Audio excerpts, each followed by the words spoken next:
Du Trisac. Des propos cohérents. Des opinions différentes. Vous écoutez Du Trisac. Antoine Robitaille est avec nous. Antoine, bonjour. Bonjour, Benoît. Stephen Guilbeault, on le sait, a claqué la porte. Il n'est plus ministre, mais il reste au gouvernement Carney puis au Parti libéral du Canada. Oui, là, il y en avait assez. On a essayé de lui passer un autre oléoduc et je pense qu'il n'a pas aimé ça. Et mais l'oléoduc est loin d'être construit en passant. Là, c'est un protocole d'accord avec l'Alberta qui a été signé.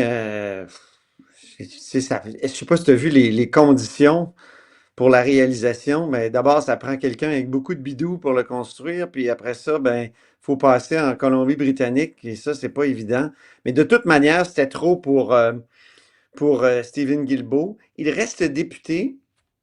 Et moi, et non seulement député, mais il est dans le caucus libéral. Ça m'a un peu chicoté. Parce que, tu sais, Lionel Carman, par exemple, ici à Québec, là, il a quitté le Conseil des ministres pour protester contre la loi 2, mais il a aussi quitté le caucus parce qu'il nous avait dit, si je reste au caucus, ben, je vais cautionner d'une certaine façon la loi 2. Hein? Il est parti en bon terme, il a fait une accolade à François Legault, mais il n'est plus dans le caucus, là, il siège avec les indépendants. Et pourquoi Stephen Guilbeault, lui, reste au caucus? Ben, on sait bien que c'est un gouvernement extrêmement fragile, il est minoritaire, mais ça va l'obliger, Benoît, probablement à s'abstenir sur plusieurs votes, je pense, parce que, écoute, il y a des lois, des motions qui s'en viennent qui finalement vont dans le sens du démantèlement de tout ce qui s'est fait en matière de lutte au changement climatique à Ottawa, là, et c'est pas fini, là. Donc, lui restant au caucus, ben, il va être comme obligé d'encore avaler des couleuvres. C'est pas fini, le buffet de couleuvres, pour reprendre l'expression de Vincent Marissal dans un autre contexte. Donc, fragilité du gouvernement libéral, d'autres députés libéraux qui pensent comme lui, qui pourraient peut-être résister à ces décisions-là, peut-être des ministres qui pourraient quitter de la Colombie-Britannique, qui pourraient quitter le Conseil des ministres, des députés aussi. En tout cas, peut-être que Mark Carney, il est rendu tellement érotisant pour les conservateurs qu'il va peut-être aller en recruter d'autres. Là. Il est allé en recruter un, M. d'Entremont.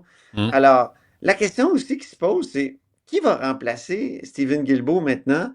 Il y a des noms qui circulent, Joël Linebaum, Jean-Yves Duclos, comme voisin lieutenant de du comté, Québec.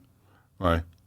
comme lieutenant du Québec, mais peut-être aussi comme ministre du patrimoine. Peut-être que ça va être d'autres personnes. Mais ce qui est sûr, c'est que moi, j'aimerais bien avoir le commentaire de Pablo Rodriguez sur la décision de Stephen Guilbeault. C'est drôle son parce que ancien collègue. depuis ce matin, je vois Pablo Rodriguez reprendre sa marche, mais dans l'autre sens, sur le pont, en direction d'Ottawa. De la merde, Québec, c'est trop compliqué, là. Je retourne à Ottawa, mes affaires allaient bien. J'ai demandé un commentaire. Puis? J'ai demandé un commentaire. J'ai dit, est-ce qu'il va commenter le départ de Stephen Guilbeault? Et on m'a juste répondu, je pense pas, non. La réponse est bonne. Hein? C'était lui le lieutenant, là. Il avait une belle... En tout cas. Et la blague du vendredi, je ne sais pas si tu as entendu Mario et Yasmine ce matin qui riait parce qu'il y a un lecteur qui a écrit le meilleur pour le remplacer, ce serait Pablo Rodriguez ou Vincent Marissal. Qui voulait... qui voulait draguer le PLC. Il dit que c'est juste un café. Vincent a dit c'est juste un café, arrêtez de vous énerver avec ça. Mais quand même, il s'intéressait au Parti libéral du Canada. Bon. Puis les militants libéraux sont inquiets, Antoine. Hey, je les comprends. C'est Nicolas Lachance qui nous apprend ça ce matin. Il y a des militants qui carrément disent là, il faut se trouver une option crédible et sans reproche pour les élections de 2026. Est-ce que c'est encore Pablo Rodriguez? C'est la question qu'il faut se poser. Ils sont préoccupés depuis l'entrée en scène, évidemment, de l'UPAC.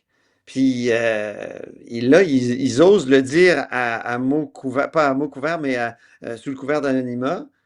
Alors, est-ce que ça va aller plus loin? Moi, c'est la question que je me pose, puis c'est pas fini cette crise-là. Là. On l'a dit hier, il y a 5 enquêtes en cours. Alors, j'ai l'impression que cette option crédible et sans reproche va être va être difficile à trouver. Ouais. Puis, je me demandais aussi, je sais pas ce que tu en penses, Antoine, quand Marois Risky a menacé de poursuivre, ou en tout cas était bien outré que Paul Saint-Pierre Plamondon dise que le Parti libéral du Québec est un parti corrompu, et que là, tout à coup, elle est rendue à parler à l'UPAC de son cher parti politique. Je me demande si Marois Risky regrette de s'être emporté aux propos de M. Saint-Pierre Plamondon. Ben, je pense que ça fait partie de sa réflexion. Ouais, C'est hein? l'impression que j'ai parce que cette publication-là sur X, Benoît, je l'ai cherchée, je ne l'ai pas retrouvée. On dirait qu'elle a disparu Ah oui. du Ben, ça se fil. peut, hein? On réagit Oui, à chaud aussi souvent, là. ouais. Bon, il y a des Oui, contre-pouvoirs à l'œuvre. Que veux-tu dire? moi, je veux parler des contre-pouvoirs parce que ça fait un mois là, que le barreau nous dit les contre-pouvoirs s'effritent au Québec. Puis ce discours-là a été repris par les syndicats, par les députés de l'opposition. Il y a eu le dépôt d'une motion qui n'a pas finalement été adoptée, mais quand même de Québec solidaire et du PQ. Et je te lis un extrait. Il disait il faut que l'Assemblée nationale s'inquiète que, comme le souligne le barreau, les projets de loi 1, 2 et 3 contiennent des mesures qui entravent significativement la capacité des citoyens et des citoyennes de faire valoir leurs droits et affaiblissent les contre-pouvoirs démocratiques. Sur les contre-pouvoirs, Benoît, on a parlé du Parti libéral. Il y a 5 enquêtes. Le DGEQ, c'est un contre-pouvoir, ça. La commissaire à l'éthique, Ouais. c'est un autre contre-pouvoir. Hum. Est-ce qu'ils sont empêchés actuellement? Semble pas. Il y a Ils sont 2 à enquêtes l'œuvre. au DGEQ. Ben oui. Ben, c'est ça que je trouve. Ça clique. Il y a eu 3 enquêtes. La commission Galland, s'il y a une chose, c'est que toutes les chartes des droits et libertés ont amenuisé le pouvoir des commissions d'enquête, mais ça, c'est pas c'est les prétendues lois liberticides du Québec là, qui a Ouais. fait ça. Non? C'est l'extension des droits et libertés. Tu sais, avant, une commission d'enquête, la commission Clich, mettons, ou la commission des années 70, c'était des inquisitions, c'est pas mêlant. Et là, maintenant, ben, Il est depuis passé à la la roue. commission Gomery, il y a eu plein de jugements qui ont fait Ouais. que, ou la commission Craver aussi, sur le sang contaminé, ils ont moins de pouvoir, mais quand même, elle est là. Il y a l'UPAC, il y a l'Autorité des marchés publics qui enquête sur sa clique. Hier, le Mhm. vérificateur général, c'est quoi ça? C'est pas un contre-pouvoir. Il Ben a oui. dit que le gouvernement était tout croche dans sa volonté de retourner à l'équilibre budgétaire. J'en reviens pas. Le Hum. barreau, là, en plus, ils n'ont jamais vraiment dénoncé le recours à, comment dire, la loi sur les mesures d'urgence à Ottawa. Ça, c'était liberticide, Benoît. Hum. Puis, Ouais. je vais te dire, Ok. ils ont accueilli avec bonheur le projet de loi C9 sur la propagande haineuse qui a été déposé en septembre, Ouais. puis qui veut étirer la notion de haine, donc qui pourrait limiter la liberté d'expression. Donc, Le des barreau, crimes de moi, des pensée. fois, On est rendu au ben, crime de pensée. T'agis pas, tu c'est poses ça. aucun geste. Là, t'es comme en Grande-Bretagne. Mais ça c'est la nouvelle mouvance là, de woke, Puis là, puis la il y a gauche. quelqu'un tout à l'heure qui m'a demandé, mais pourquoi le barreau est toujours dur avec le Québec, le gouvernement du Québec, l'Assemblée Ouais. nationale, puis mou avec Ottawa? C'est Ben, quoi? qui nomme les beaux juges, les beaux postes de magistrats? Ben oui.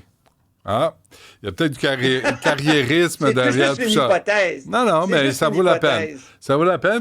Puis on regardera qui siège au CA du barreau, là. Qui est à la tête du barreau. Peut-être que ça va nous donner une indication des nouvelles politiques, des prises de Ben, il y a un position de la part VP du qui est barreau. celui qui se bat contre la loi 21. Là. Ben oui, par M. hasard. Bourget. Ben oui, c'est bizarre, hein? Hey, on se laisse là-dessus. Antoine, bonne fin de semaine. À lundi. Toi aussi.